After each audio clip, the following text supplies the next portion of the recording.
खादिम साहब ये बताइए, स्पीकर कहते हैं, स्पीकर सिंध असेंबली, कौमी असेंबली कहते हैं कि पार्लियामेंट में अफवाज और अदलिया के खिलाफ बात नहीं करने दी जाएगी।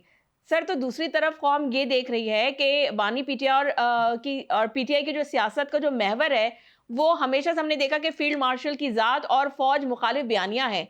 जो बातें आज भी वो जेल से बैठकर करते हैं और उनकी जो बहनें हैं, हमशीराएं हैं, वो बाहर आकर मीडिया को बताती हैं, तो ये कैसे मुमकिन होगा कि बानी पीटीआई का बयानिया उनके ही नामजद करदा अपोजिशन लीडर असेंबली में डिस्कस नहीं करेंगे? देखें, पाकिस्तान के आईन में वाज़ेह तौर पे लिखा है कि कौमी सलामती के इदारों के मुतालिक और अदलिया के मुतालिक जो है यहाँ पे बात नहीं हो सकती। हम्म। मतलब और ना, अब ये जो आलमगीर साहब कह रहे हैं हम्म। कि वो एक वो है सीजन पॉलिटिशियन है, अल्लाह करे वो ब्रिज बने हुकूमत के और अपोजिशन के दरमियान, जो मामलात है उसको बेहतर करे। और हम चाहते हैं कि जी मुज़ाकरात हो, बातचीत हो और मुल्क में जो है स्टेबिलिटी आए। हम्म। और वैसे भी मुल्क के हालात बेहतरी की तरफ जा रहे हैं, लेकिन इसमें जो है अपोजिशन का एक बहुत बड़ा किरदार होता है वो।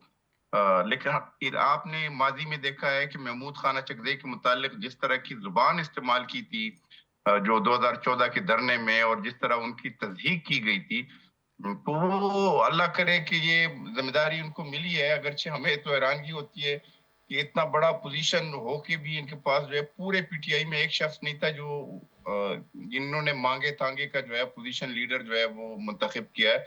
बहरहाल अच्छा हुआ, अल्लाह करे ये फैसला जो है पाकिस्तान के मुफाद में हो और हम जो है कोई टेबल टॉक पे बैठे कुछ जो है ये बताएं, कुछ हम उनको बताएं कि जी मामलात किस तरह चलते हैं, सियासी अंदाज में बातचीत हो। और ये चूंकि सियासी आदमी है हम्म। और इनका जो है एक माजी है, इनके वालिद साहब अब्दुल खान चकदे बहुत बड़े पुख्तून रहनुमा थे, तो वो हमें यकीन है। और इतना तवील अरसे से जो है पार्लियामेंटेरियन बन के आ रहे हैं कि अच्छे ताल्लुकात भी है हमारे कायद के साथ, इनके बड़े अच्छे ताल्लुकात है। और आपको ये जो इंकिशाफ किया है मुर्तजा साहब ने, जो जेयूआई के रहनुमा है, हम्म। तो उन्होंने तो बताया कि जी नवाज शरीफ साहब ने इनका अपोजिशन लीडर बनाने में एक अपना किरदार अदा किया है। तो हम उम्मीद रखते हैं कि ये अपोजिशन तामीरी अपोजिशन होगी। ठीक, पॉइंट ये जो टेकन। है जो ये तनकीद बराए तनकीद नहीं होगी, और जो एजुकेशन के बजाय जो है प्रोडक्टिव मुकालमे की जो है सियासत वो होगी। डायलॉग होंगे, आप ऐसे ही कह रहे हैं। ठीक है, पॉइंट टेकन।